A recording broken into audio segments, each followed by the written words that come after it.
একজন ভাবতে পারবেন? না না, মানে একজনকে খুঁজতে গিয়ে ওকে ধরে টানাটানি করবি তুই?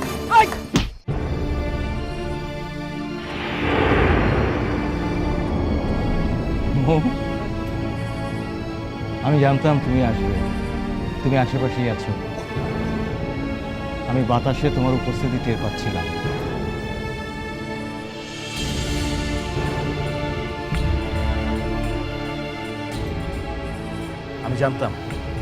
আমি জানতাম যে আমি তোমাকে পাবো। এই মানুষগুলো আপনাকে অপমান করলো, তারপর আপনার শিক্ষা হলো না? চেনেন না কি আপনি ওকে? হ্যাঁ, ও তো আমাকে। না, ওনাকে আমি চিনি না, একদমই চিনি না। একটা অফিসে অনুষ্ঠান করতে গিয়ে ওনার সাথে দেখা হয়েছিল, আর তখনই বুঝেছিলাম উনি আসলে একটা ছোক করা লম্পট মানুষ। 40 পেরুলেই মানুষের ভীমরতি দেখা দেয়। আপনার মতো এমন লোক অনেক দেখেছি আমি। যেভাবে রাস্তায় আপনি অপমানিত হয়েছে, এমন শাস্তি আপনার প্রয়োজন ছিল। সরুন, সরুন। আমার কথা শোনো। আমার কথা শোনো। এটাই তাহলে তোর পরিচয়? এই মানুষ দেখলে ছোক করে বেড়াস?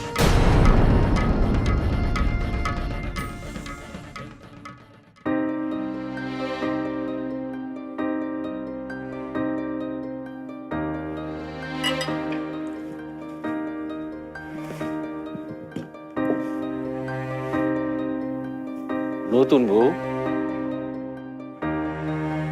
ফিরতে দেরি করতেছে ইমরান। আজও কি অনুষ্ঠান আছে নাকি? থাকে না এক একটা দিন চাচা, হঠাৎ করে কোনো কাজ পড়ে যায়। ফোন দেয় না যে দেরি হইব? দেরি হলে তো অন্যদিন ফোন দেয় না, হয়তো ফোন করার সময় পাইনি।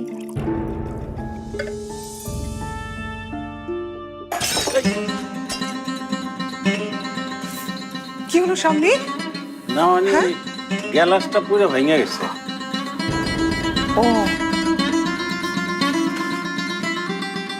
এই নতুন বউ, আরে আমি করতেছি, তুমি এক কাজ করো, ইমরান একটা ফোন দাও। সব ঠিক আছে তো?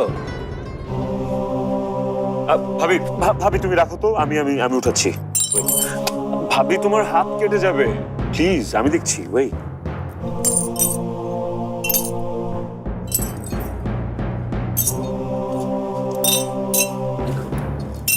স্বামী, সব ঠিক আছে তোমার? দেখুন, আপনারা আসলে সত্যি আমাকে ভুল বুঝছেন। আমি ওই মেয়েটাকে, ওই মেয়েটাকে আমি খুঁজছিলাম। ওই মেয়েটাকে ভেবে আমি ওনাকে টাচ করে ফেলেছি। ওই মেয়েও তো তোর পরিচিত না। ওই মেয়ে কি বলে গেল শুনিসনি? এরা ধরে ভাই পুলিশে দেন, এই লোকগুলোর লাগে এলাকার বদনাম হয়। দেখুন, যা করার রীতিমধ্যে করে ফেলেছেন আপনারা। অনেক বড় শাস্তি দিয়ে ফেলেছেন। ছোট্ট একটা ভুলের জন্য অনেক বড় শাস্তি, তাই নাকি? ছোট্ট ভুল, অনেক বড় শাস্তি। শাস্তি দেখতে চাস তুই? দাঁড়া দেখাচ্ছি। আসুন তো।